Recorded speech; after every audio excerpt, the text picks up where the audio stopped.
Welcome to English Zone, the podcast where we explore the ins and outs of English communication. I'm Mia. And I'm Alex. We're thrilled to have you join us for today's episode, Common English Mistakes to Avoid. Whether you're a beginner or a seasoned speaker, we'll cover mistakes that can trip up anyone. That's right, Alex. English can be tricky, and even native speakers make errors from time to time. You are right, Mia. So, what's our goal today?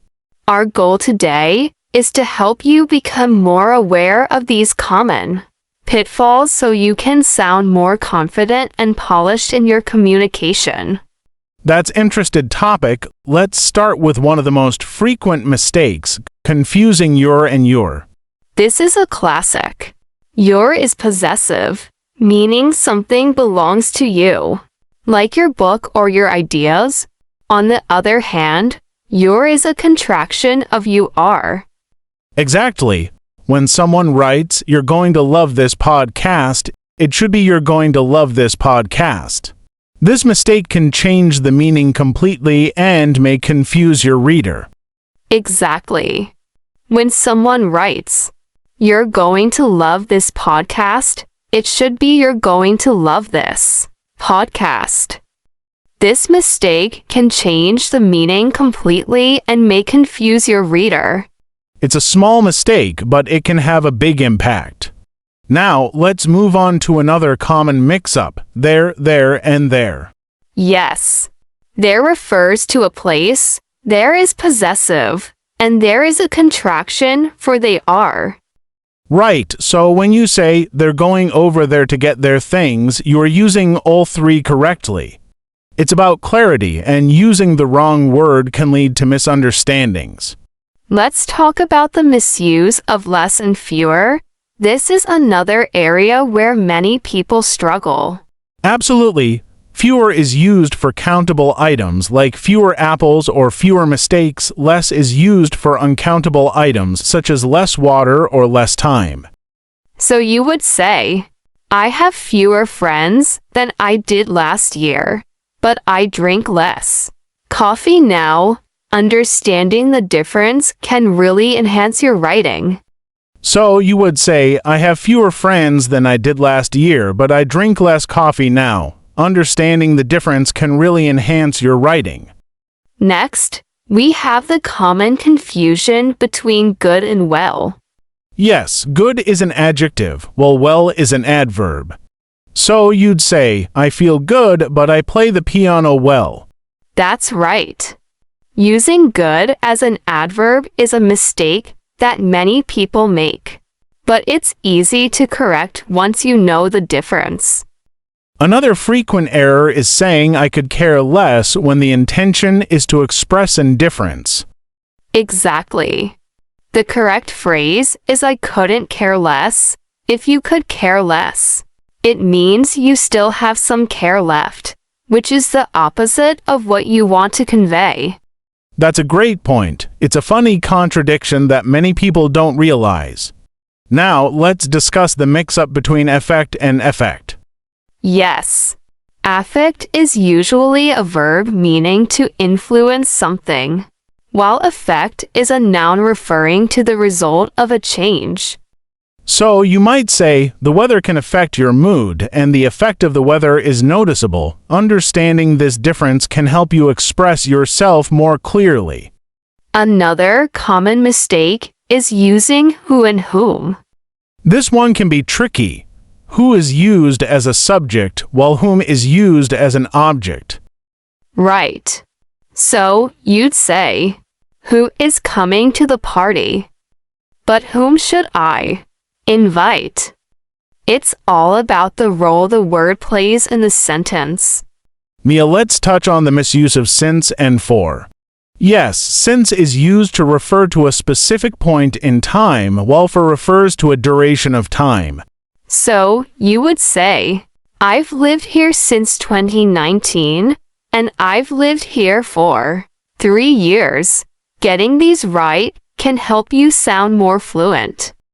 It's essential to be aware of these common mistakes because they can affect how you're perceived. Clear communication builds trust and credibility. Absolutely. And remember, making mistakes is part of the learning process. The key is to be aware of them and practice regularly. That's right. Here are some tips for avoiding these mistakes in your everyday communication. First, read more in English. The more you read, the more you'll see these words used correctly. Exactly. Also, practice writing. Whether it's journaling, blogging, or even posting on social media, writing helps reinforce what you've learned. Now, it's time for our interactive listener challenge. We've prepared some sentences with mistakes, and we want you to correct them. Here's the other one. I could care less about that. Correct it to I couldn't care less about that. Next up, they're going to the concert. This should be they're going to the concert. Great job, everyone. Keep practicing and don't be afraid to make mistakes. Let's focus on another common mistake, who versus whom. This one can be tricky. Who is used as a subject, while whom is used as an object. Exactly. Let's practice. Dogim is coming to the party. The answer is who. Now for an object, to should I give this gift? The answer is whom. Let's give listeners some real-world examples to help them understand. Sure. In a sentence like, who is responsible for this project? You're asking about the subject. And I don't know whom to ask for help. You're asking about the object. It's essential to be aware of these common mistakes because they can affect how you're perceived. Clear communication builds trust and credibility. Absolutely, and remember, making mistakes is part of the learning process. The key is to be aware of them and practice regularly. That's right. Here are some tips for avoiding these mistakes in your everyday communication. First, read more in English. The more you read, the more you'll see these words used correctly. Exactly. Also, practice writing, whether it's journaling, blogging, or even posting on social media. Writing helps reinforce what you've learned. And don't be afraid to ask for feedback.